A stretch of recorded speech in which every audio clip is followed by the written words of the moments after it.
RSS സവിശേഷമായി കേരളത്തിൽ മറ്റെന്തോ പദ്ധതി ഇടുന്നുണ്ട് എന്നുള്ളതാണ് ഈ മലയാളം സ്പേസുകൾ ഈ വർഗീയ വിഷം ഛർദ്ദിക്കുന്നതിൻ്റെ പിന്നിലെന്നാണ് പറയപ്പെടുന്നത്.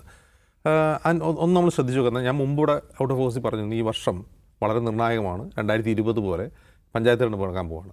നമുക്കറിയാം 2020 പഞ്ചായത്ത് ഇലക്ഷനിൽ എന്താണ്, പഞ്ചായത്ത് ഇലക്ഷൻ്റെ സമയത്ത് അതിരൂക്ഷമായ വർഗീയ പ്രചാരണം വാട്സപ്പ് വഴി നടന്നിരുന്നു.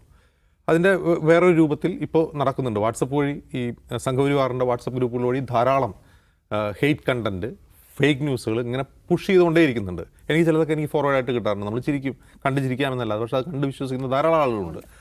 അപ്പം 2020 നമ്മൾ കണ്ടത് കേരളത്തിൽ 2 പ്രമുഖ ന്യൂനപക്ഷ സമുദായങ്ങൾ തമ്മിൽ അടുപ്പിക്കുക, ക്രിസ്ത്യൻ മുസ്ലിം സമുദായങ്ങൾ തമ്മിൽ അടുപ്പിക്കാനുള്ള കണ്ടൻറ്റുകളായിരുന്നു അന്ന് ക്രിയേറ്റ് ചെയ്തുകൊണ്ടിരുന്നത്. പക്ഷേ ഇനിയിപ്പോൾ പഞ്ചായത്ത് തെരഞ്ഞെടുപ്പിന് മാസങ്ങളേ ഉള്ളൂ. പക്ഷേ ഇപ്പോഴും ആ പഴയ സ്ട്രാറ്റജി ഇല്ല. ക്രിസ്ത്യൻ മുസ്ലിം ഡിവൈഡ് ഉണ്ടാക്കാനുള്ള സ്ട്രാറ്റജി അല്ല ഇപ്പോൾ ഉള്ളത്. ഇപ്പോൾ നേരെ തന്നെ ഇസ്ലാമോഫോബിക് ആയിട്ടുള്ള കണ്ടൻറ്റുകളാണ് കൂടുതലായിട്ട് വന്നുകൊണ്ടിരിക്കുന്നത്. അതായത് ഞാൻ മനസ്സിലാക്കുന്നത് അങ്ങനെയാണെങ്കിൽ RSSൻ്റെ ക്രിസ്ത്യൻ ഔട്ട്റീച്ച് തൽക്കാലം അവർ ഷെൽഫിലെടുത്ത് വെച്ചിട്ടുണ്ട്, അല്ലെങ്കിൽ മരവിപ്പിച്ച് വെച്ചു എന്നാണ് നമുക്ക് തോന്നുന്നത്. നേർക്ക് നേരെ അടിക്കുക, മുസ്ലിങ്ങളെ ആക്രമിക്കുന്ന, മുസ്ലിങ്ങളെ അധിക്ഷേപിക്കുന്ന, മുസ്ലിങ്ങളെക്കെതിരെ വെറുപ്പ് പ്രചരിപ്പിക്കുന്ന കണ്ടൻസാണ് ഇപ്പോൾ കൂടുതലായി വാട്സപ്പിൽ പ്രചരിക്കുന്നത്.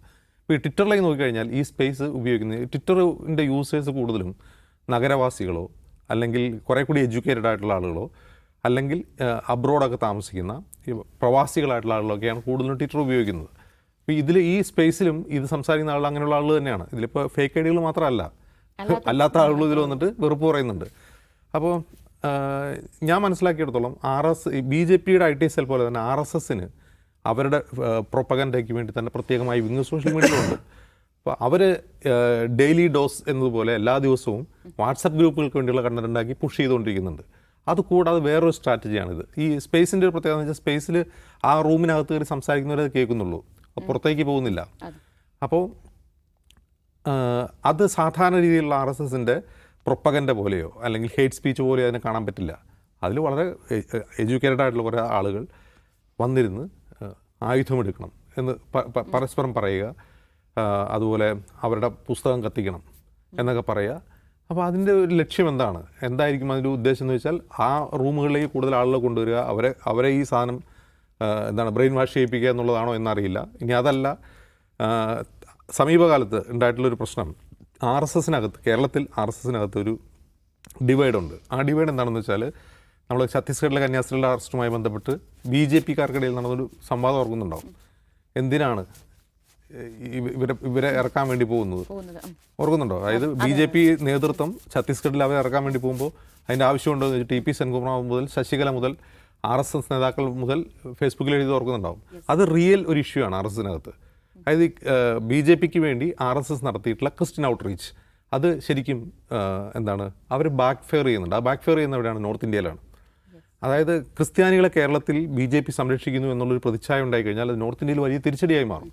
അപ്പോൾ കേരളത്തിൽ നടത്തിയിട്ടുള്ള ശ്രമങ്ങൾക്ക് കാര്യമായ ഗുണമുണ്ടായിട്ടില്ല, കാര്യമായ ഗുണമുണ്ടായുമില്ല. എന്നാൽ നോർത്തിൽ നമുക്ക് വലിയ തോതിൽ തിരിച്ചടിയും ചിത്തപ്പേരും ഉണ്ടാവും എന്നുള്ള ധാരണ ഒരു വിഭാഗം RSSകാർക്കുണ്ട്.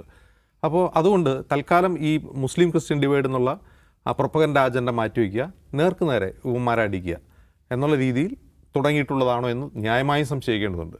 ഇതിലേറ്റവും പ്രധാനപ്പെട്ട കാര്യം എന്ന് പറഞ്ഞാൽ, ഇത്രയും ഹെയ്റ്റ്, ഇത്രയും വിദ്വേഷം സാമൂഹ്യ മാധ്യമങ്ങളിലൂടെ, അതിപ്പോൾ വാട്സപ്പിലായാലും ഫേസ്ബുക്കിലായാലും ട്വിറ്ററിലായാലും പ്രചരിച്ചിട്ടും നമുക്ക് ഇന്ത്യയിൽ ഈ ഹെയ്റ്റ് സ്പീച്ച് മുതൽ ഫേക്ക് ന്യൂസ് വരെ തടയാനുള്ള പുതിയ IT റെഗുലേഷൻസും റൂൾസും ഒക്കെ ഉണ്ട്.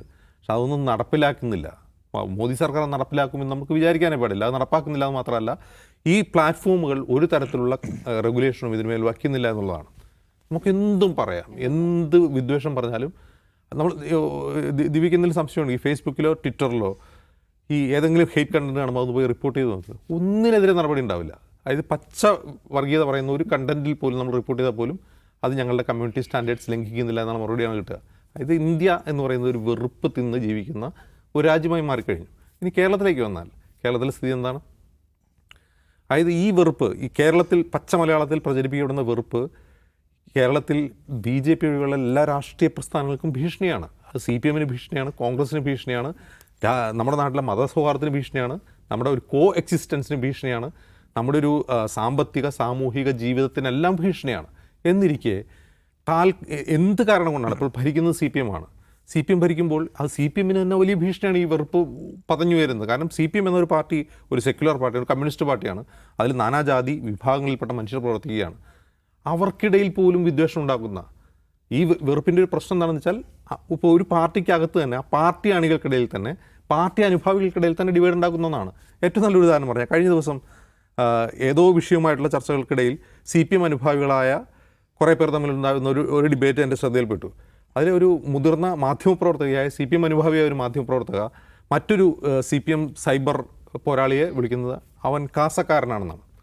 അപ്പോൾ ഈ സൈബർ എന്താണ് ഈ മാധ്യമപ്രവർത്തകരുടെ ഈ സ്ക്രീൻഷോട്ട് വേറൊരു സൈബർ പ്രവർത്തകൻ സ്ക്രീൻഷോട്ട് എടുത്തിട്ട് പറയുന്നു, കണ്ടോ പേര് നോക്കി ചാപ്പയടിക്കുന്നു. അതായത് അവർക്ക് ഈ ഒരു സെക്യുലർ പാർട്ടിയുടെ, ഒരു കമ്മ്യൂണിസ്റ്റ് പാർട്ടിയുടെ പ്രവർത്തകർക്കിടയിൽ തന്നെ ഭിന്നിപ്പുണ്ടാക്കും വിധം ഈ വെറുപ്പിൻ്റെ പ്രചാരണം വളർന്നു കഴിഞ്ഞു എന്നാണ് അത് മനസ്സിലാക്കേണ്ടത്. കോൺഗ്രസിനെ എടുത്തു നോക്കിയാലോ, കോൺഗ്രസ്സിന് ഒരു വിഷയത്തിൽ കൃത്യമായൊരു നിലപാടില്ല. അതിലെ പാർട്ടി പ്രവർത്തകർക്കിടയിൽ പല നിലപാടാണ്. അതായത് ഒരു ഹെയ്റ്റ് യൂട്യൂബർക്കെതിരെ സർക്കാർ കേസെടുക്കണം, വേണ്ട കേസെടുത്തില്ല, അങ്ങനെയുള്ള വിവാദങ്ങൾ നമുക്കറിയാം. അതിൽ തന്നെ ആ ഹെയ്റ്റ് യൂട്യൂബറെ പിന്തുണയ്ക്കുന്നവർ കോൺഗ്രസ്സുകാരിലുണ്ട്. അദ്ദേഹത്തെ ഇഫ്താർ പാർട്ടിയിലേക്ക് ക്ഷണിക്കുന്ന ഒരാളാണ് പ്രതിപക്ഷ നേതാവ്. അതേസമയം ഈ പറഞ്ഞ ഹേറ്റ് യൂട്യൂബർക്കെതിരെ കോൺഗ്രസ്സുകാർ ചീത്ത വിളിച്ചതിൻ്റെ പേരിൽ സൈബർ അണികൾ ചീത്ത വിളിക്കുന്നുണ്ട്. അപ്പോൾ മൊത്തത്തിൽ ഒരു പാർട്ടിക്കകത്ത് ഭിന്നിപ്പുണ്ടാകുന്ന, ഒരു സമൂഹത്തിനകത്ത് ഭിന്നിപ്പുണ്ടാകുന്ന, ഒരു സംസ്ഥാനത്തിനകത്ത് ഭിന്നിപ്പുണ്ടാകുന്ന, അതെല്ലാവർക്കും ദോഷമാണ്. അതിൻ്റെ ഒരേ ഒരു ഗുണഭോക്താവ് സംഘപരിവാറാണ്. എന്നിട്ടും ആർക്കും അതിൽ പരാതിയില്ല, ആരും ഒരു പരാതി കൊടുക്കുന്നില്ല, ഒരു കേസും സർക്കാർ എടുക്കുന്നില്ല. ഇത് വളരെ ദൂരവ്യാപകമായ പ്രത്യാഘാതങ്ങൾ ഉണ്ടാക്കുന്ന ഒന്നാണ് ഇപ്പോൾ നമ്മൾ ഈ പഞ്ചായത്ത് തെരഞ്ഞെടുപ്പിന് തൊട്ടുമുള്ള മാസം കണ്ടുകൊണ്ടിരിക്കുന്നത്. ഇനി അത് ഈ ഹേറ്റ് മോങ്കറിങ് അത് അടുത്ത അസംബ്ലി തെരഞ്ഞെടുപ്പ് വരെ തുടർന്നുകൊണ്ടേയിരിക്കും.